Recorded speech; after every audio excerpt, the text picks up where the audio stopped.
আমি সজীব ওয়াজেদ জয় বলছি। আপনারা জানেন এই গত কয়েক সপ্তাহ ধরে আমাদের বাংলাদেশের যে গন্ডগোল সংকট চলছে, এই যে ছাত্রদের কোটা বিরোধী আন্দোলন, কোটার বিরুদ্ধে আমরাও ছিলাম। শুরু থেকেই আমাদের সরকার কোটা সরিয়ে দিয়েছে, আমাদের সরকার তাদের সম্পূর্ণ দাবি মেনে নিয়েছে। এটা আদালতের একটা রায় ছিল, এটা আমাদের সরকারের করা ছিল না। তাও আমরা অ্যাপিল করে দ্রুত এই কোটা তুলে দিই। তাতেও আন্দোলনকারীরা সন্তুষ্ট না। আমরা তাদেরকে আলোচনায় ডেকেছি, আমরা একটা জুডিশিয়াল কমিশন করেছি, যে সংঘর্ষে যে হত্যাকাণ্ড হয়েছে সেটার বিচারের জন্য। অনেক পুলিশ অফিসার যারা অতিরিক্ত ফোর্স ইউজ করেছে তাদেরকে আমরা সাসপেন্ড করেছি। তাতেও এই আন্দোলনকারীরা সন্তুষ্ট নয়। আমরা যতই ছাড়, প্রধানমন্ত্রী নিজেই তাদেরকে ডেকেছেন যে আসেন আমরা আলোচনায় বসি, তাতেও তারা সন্তুষ্ট না। আমরা যতই ছাড় দিতে থাকি, যতই তাদের দাবি মেনে নিতে থাকি, তারা কিছুতেই সন্তুষ্ট না, তারা খালি দাবি বাড়িয়ে যাচ্ছে। এখন দাবি হচ্ছে যে সরকারের পতন। তবে সরকারের পতন হওয়ার পর কি হবে, কি হবে এটা কেউ ভেবেছে? আমরা বাংলাদেশে গণতন্ত্র রক্ষা করে রাখতে চাই। সরকার পতন করে নতুন সরকার আসার সাংবিধানিক অনুযায়ী শুধুমাত্র একটি উপায় আছে, সেটা হচ্ছে নির্বাচন।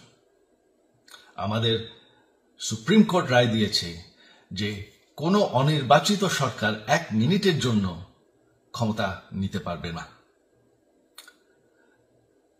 তো তাদের এই নির্বাচনের দাবিও যদি আমরা মেনে নেই, তো তারা তো এই পর্যন্ত কোনো দাবি, আমরা যত দাবিতেই রাজি হয়েছি তারা তাদের দাবি বেরিয়ে যাচ্ছে।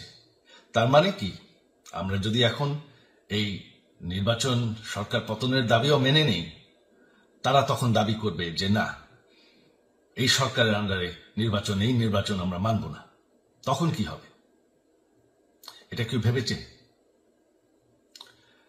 জানি আমাদের সেই সুশীল সমাজ আবার আলোচনা করছে সেই তত্ত্বাবধায়ক সরকারের অভিজ্ঞতা তো আমাদের আছে। আপনারা ভুলে গেছেন সেই তত্ত্বাবধায়ক সরকারকে নষ্ট করে দেওয়া হয়েছিল বিএনপির আমলে ইলেকশন রিগ করার জন্য। তারপর যখন আরেক তত্ত্বাবধায়ক সরকার আসলো, দেশের কি অবস্থা হয়েছিল। শেষমেশ সবথেকে বড় কথা যে আমাদের সংবিধানে স্পষ্ট বলা আছে এবং আমাদের সুপ্রিম কোর্ট রায় দিয়েছে যে অনির্বাচিত সরকার 1 মিনিটের জন্য দেশের ক্ষমতায় থাকতে পারবে না। আমরা আওয়ামী লীগ, আমরা আন্দোলন করেছি, আন্দোলন করে এই দেশকে স্বাধীন করেছি, আন্দোলন করে গণতন্ত্র ফিরে এনেছি, আন্দোলন করে আমরা দেশের উন্নয়ন করেছি। আপনারা যে বঙ্গবন্ধুর মেয়ে শেখ হাসিনার বিরুদ্ধে বলছেন, আজকে শেখ হাসিনা না থাকলে বাংলাদেশ এতদূর আসতে পারত? অসম্ভব।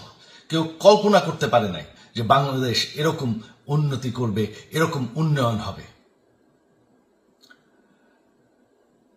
ঠিক আছে, শেখ হাসিনার পর আপনাদের কি হবে সেটা আমারও চিন্তার বিষয় না, আমার পরিবারের আর চিন্তার বিষয় না, আপনারা বুঝবেন। তবে এইভাবে সংঘর্ষ করে, হত্যাকাণ্ড করে ক্ষমতা দখল করা যাবে না। এটা আর আন্দোলন না। যখন পুলিশ হত্যা করা হচ্ছে, নিরীহ মানুষের উপর হত্যাকাণ্ড চলছে, মানুষের বাসায় আগুন দেওয়া হচ্ছে, জার্নালিস্টদেরকে হত্যা করা হচ্ছে, এটা হয়ে গেছে সন্ত্রাস। আর সন্ত্রাস মোকাবেলা শুধুমাত্র একটি ভাবে করা যায়। আমার অনুরোধ, আমাদের ল এনফোর্সমেন্ট, আমরা অনেক ধৈর্য ধরেছি, তবে এখন আর এটা সহ্য করা যাবে না।